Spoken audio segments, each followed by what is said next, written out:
dingo gale.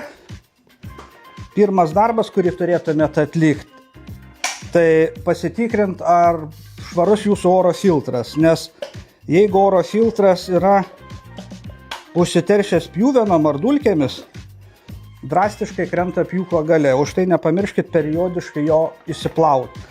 Jisai stovi po viršutiniu dangteliu, nuimat oro filtrą, plauti reikėtų šiltu vandeniu su skalbimo priemonė. Labai tinka indų skalbikliai, rūbų skalbikliai, gražiai jį prateliškuokite muilinam vandenį, nepamirškite praskalauti, išdžiovinti ir įdėti atgal.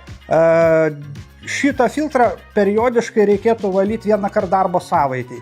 Bet jeigu dirbat labai dulkėtoje aplinkoje arba pjaunat ypatingai sausą medį, dulkių daugiau, tai galbūt jį reikėtų prasiplauti ir po kiekvienos darbo dienos. Nepamirškit šito darbo, jis labai svarbus jūsų darbo efektyvumui.